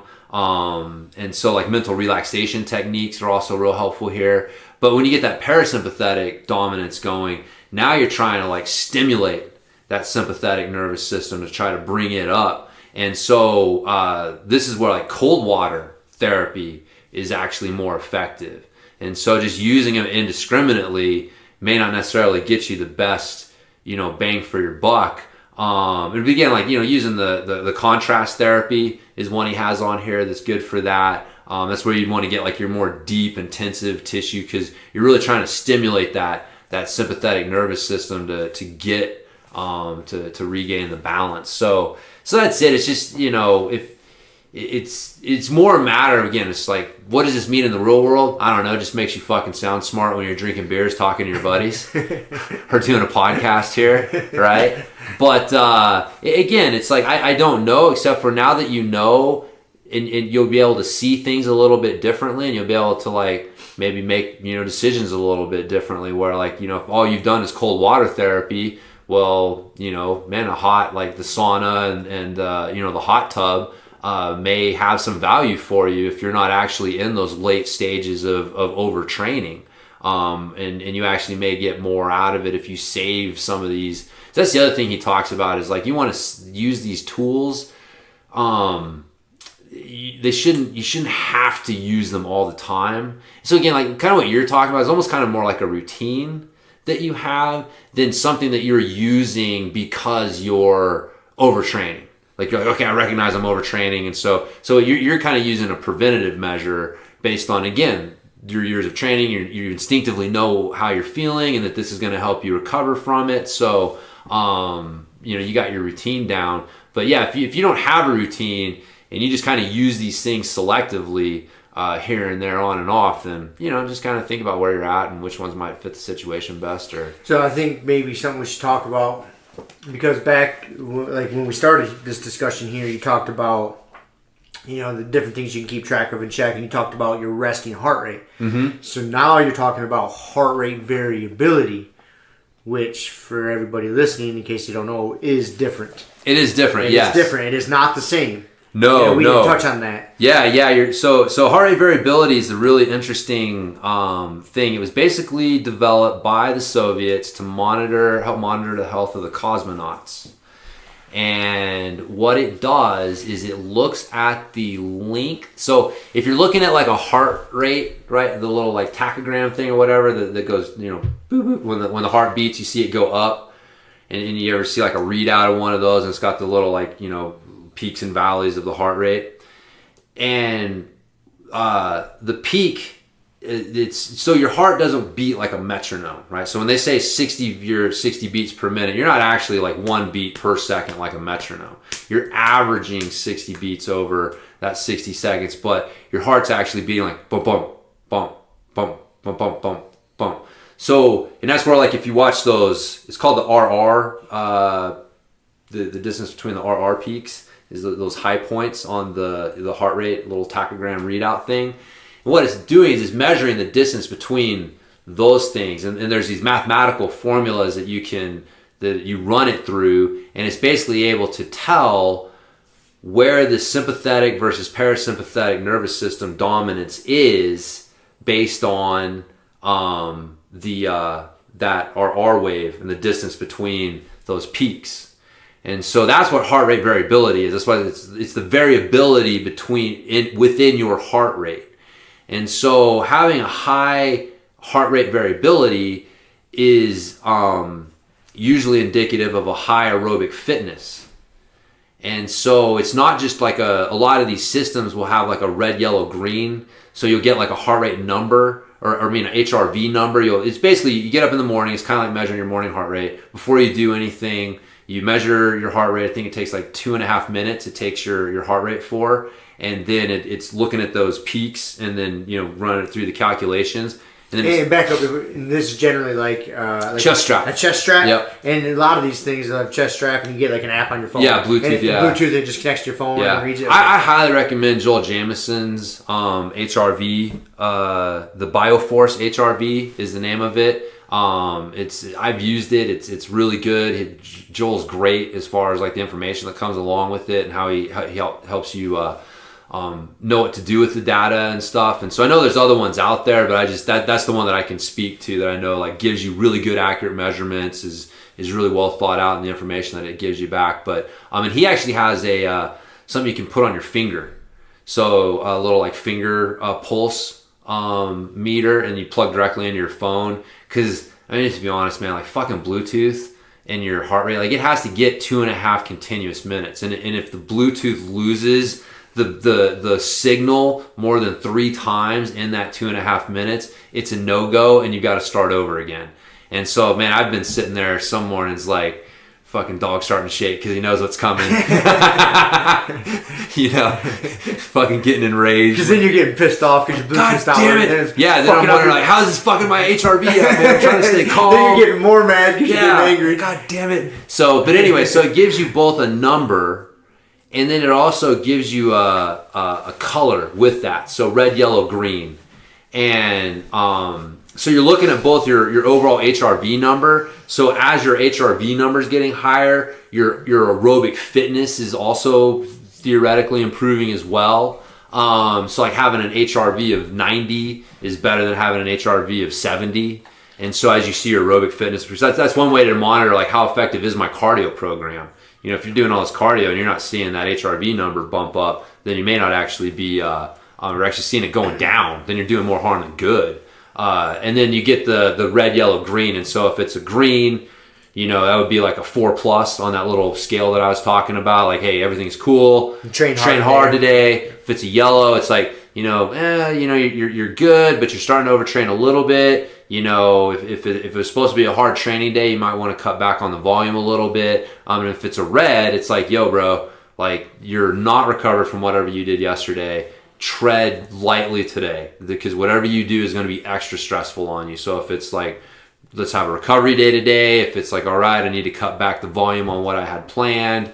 Whatever it is, you're able to like make that adjustment. So it's a really, really, really super effective tool. It's not terribly expensive, is it? It's not. I think. God, I don't know when I bought it. It was like a couple $100 or something. It's one of those things that I've threatened to buy, and I always got to like monitor myself on these things because I could geek out and just spend my whole fucking paycheck and all this fitness shit. Yeah. So I haven't made the purchase yet, but it's something I've wanted to do, and I've threatened to do on more than one occasion. Yeah. It's interesting. It's another one of those that, like, as you use it, you start to, like, especially if you're using that with the recovery tracking spreadsheet and you're kind of, you're also monitoring how you're feeling with all of that. It really helps kind of tie in a lot of things. But, yeah, it's another one that you kind of got to commit to using because it needs this, your HRV score plus or minus is going to be based on the previous day's score. So you can't do it like, I'm just going to do it like a couple times a week. Like you got to commit to like, I guess if you're going to get the most out of it, you can do whatever. I mean, I do know people that use it on a less regular basis, but to get the most out of it, you want to do it on a daily basis so you can see what the trends are. Because yeah, it's hard for it to know, like, if you didn't get a training stress from the day before, then it doesn't really know where you're at plus or minus the following day. So it kind of has trouble like making as accurate a reading on where you're at, like red, yellow, green. But yeah, like I said, it's a super valuable training tool that I will tell you, here was my experience with it. I liked it a lot. If I had, here's the deal. I only get a certain number of days to train during the week, right? Like, I'm not a professional athlete. I don't have 7 days a week and full recovery, my time's super flexible and stuff like that. So if I wake up on Saturday and it says my HRV is red, I'm still fucking training, like I don't care. I'm still training. That's what's. And now that I know that I'm red, did it just put something in my head that I really didn't need? Yeah. So for me, like when I was doing my mountain biking, I don't know. It's interesting, man. Like I find like jiu-jitsu guys, you have your nights you train. Yep. Right. And you just have to do it. Like whether you're red, yellow, or green, like you're going to train. And maybe you can try to adjust something, but man, you never know when you're going to show up and Kevin's going to go like, fucking Pohada, brother. You know what I mean? Like you might thought it was fucking easy Wednesday night class and it's like Pohada fucking. We're scrapping, bro. So it's like, all right, that's jujitsu. You kind of got to do that. It's kind of harder for you. When you're riding a mountain bike, I can kind of, dude, I'm a red today. I'm going to go hit an easy trail. Or something like that. Or I'm going to take a day off. I'm going to go ride tomorrow. Or whatever, because I can go ride when it fits my schedule. I don't need training partners for it, right? So it's a little more flexible. So when I was mountain biking, I actually found it way more valuable.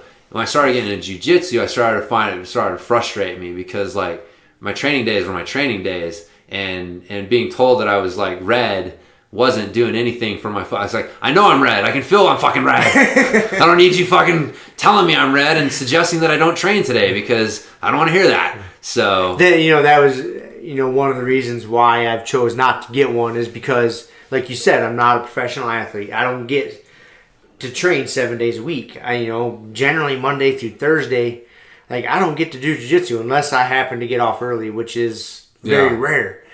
And so, Friday, Saturday, Sundays are most of the time my training days. And I don't give a fuck what something on my phone tells me or what strap on my chest tells me. Like, I have to train those days if I want to get my training in that week. Yeah. And so, like, then it's just going to play those mental games with you. You put your chest strap on and you're red Sunday morning. I know I got 2 practice sessions today. Like, well, fuck it. Then I'm going to go into that practice. Well, I'm red, so I'm just going to take it easy today. No, fuck that. Like, I don't need to see that readout. Like, I know I just need to... The problem is you can't take it easy because it depends on who's there training, right? Like, because if Kevin's there and he's fucking giving no quarter, like, I don't care how easy you think you're going to train. It doesn't matter. Right. Like, you are forced to raise your intensity level to a certain point. You can't control your intensity level the same way in jiu-jitsu like you can with other sports, especially if you're not a pro, right? Like the pros can be like, I'm just going to drill today, or because there certainly are things you can do to adjust, like, maybe if you're feeling real beat up, like, maybe you don't roll, but goddamn, man, if you only have so many nights a week you can roll, like, I have more fun rolling when I'm red than like not rolling, and I don't know, it's like, fuck it, man, I'm just going to roll, and if I'm really tired, then I'm just going to lay here and be defensive. And I'm getting something from that because, like like to pre-fatigue myself so that sometimes I'm going to have to be tired and fight those fuckers off of me. That's exactly how I was at today's training session at noon. Like, I was tired, man. I just didn't, I think it worked out pretty hard yesterday. I didn't sleep real good last night. And I woke up early and was doing shit around the house since like 6 a.m., and I was just tired. But I was like, well, I'm training. And I'm just going to have to fucking deal with it. Yep. But I just trained a little differently. I just wasn't trying to like blast through stuff. And, I just had to adjust it. Yeah. You got to accept where you're at. Accept it. Like, hey, I'm training today. Still hard. It's hard. But it's hard for today. Yep. Not like, hard for I was 3 days ago when I was fresh. When I was a 5 on my fucking freshness thing, man. So, it's different. But, so, I mean, with all that said, it's kind of funny. I just spent, like, all this time saying how great HRV was just to sum it up. With, like, I don't use it because it fucks with my head. But with that said, I mean, honestly, so, if you're one of these guys who's really into training and you love tracking these numbers, like, I think the time that I spent using the HRV was invaluable. Like I would do it all over again. If I hadn't spent that time, I would recommend investing in the app, doing it, just because it gives you another objective look at how your body's responding to training.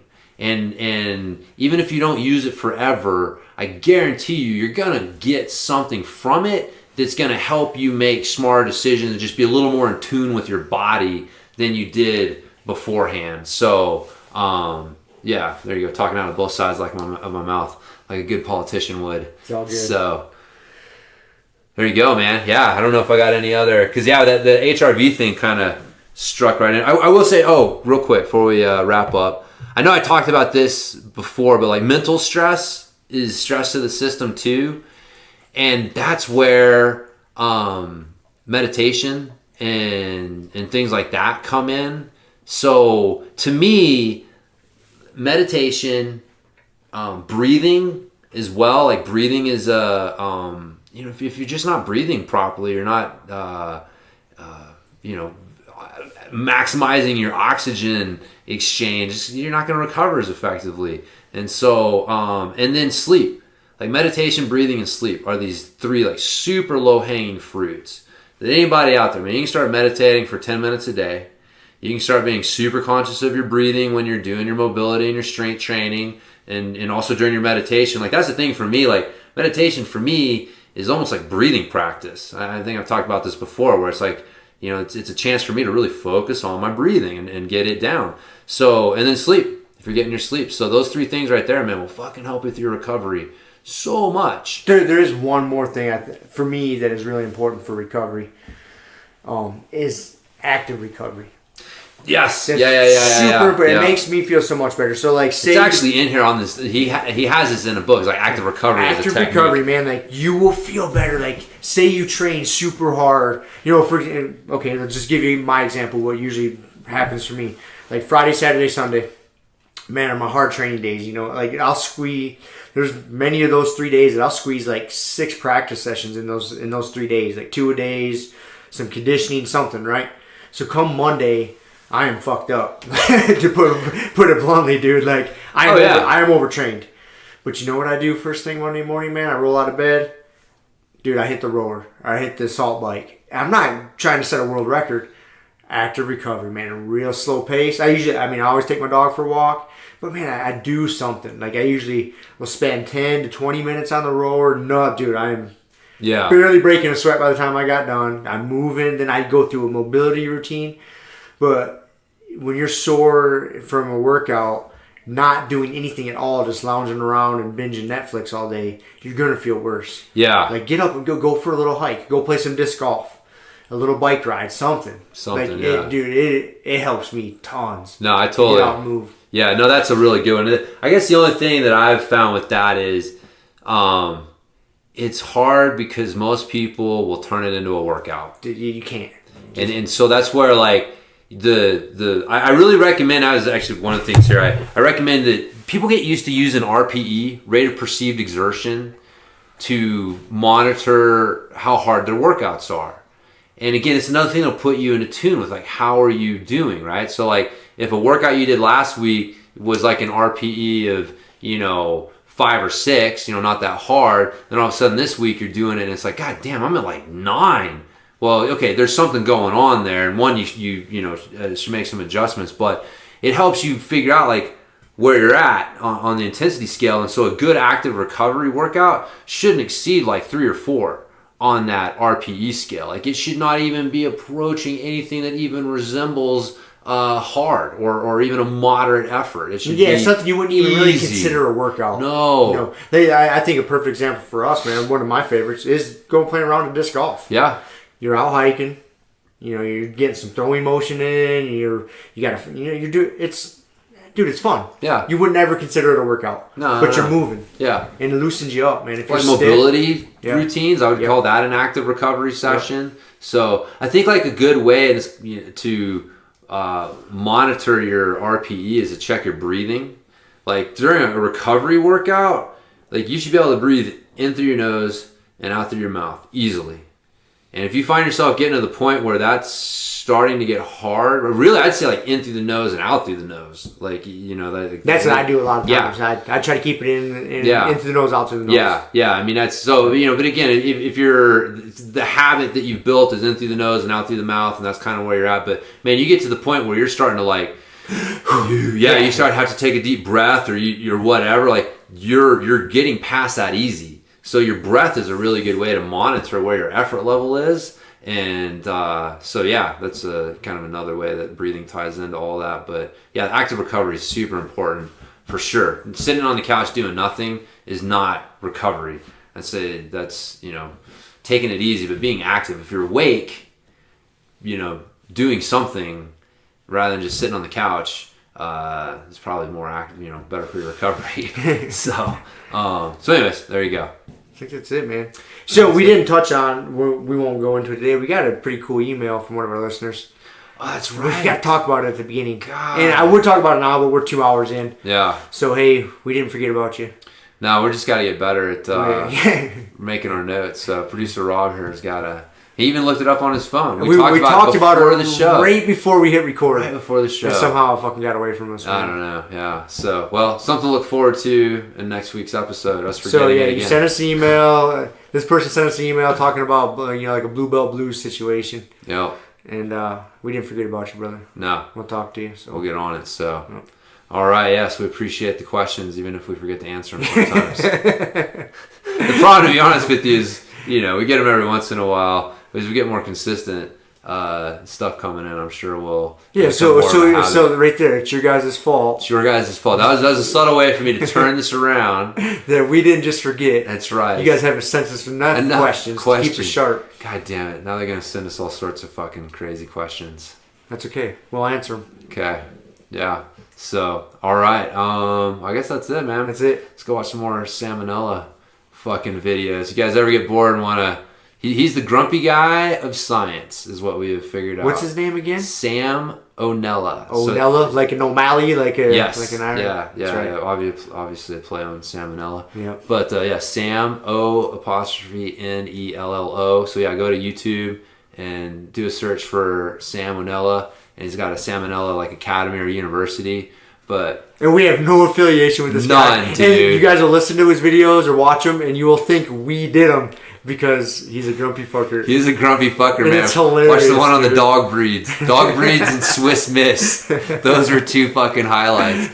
But there's actually some pretty educational ones. You'll learn some shit. Yeah. And this guy goes on rants. It's great. We learned about the chicken, how the chicken got domesticated. Yep. So, yeah.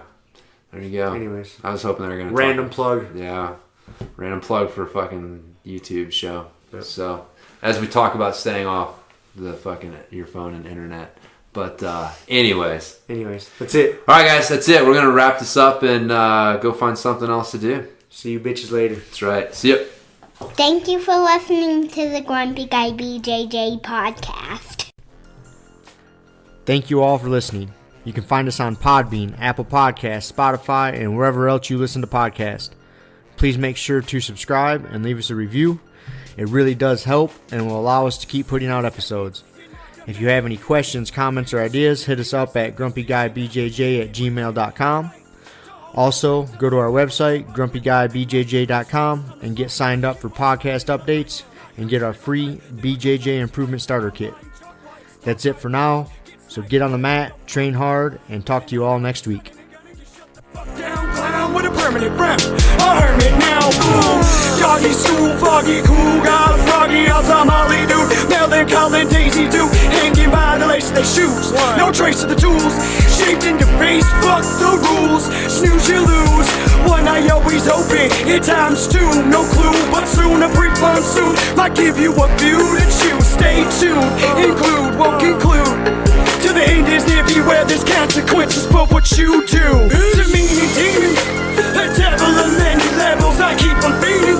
For several of them rebels, me, myself, and I. Me, myself, and I.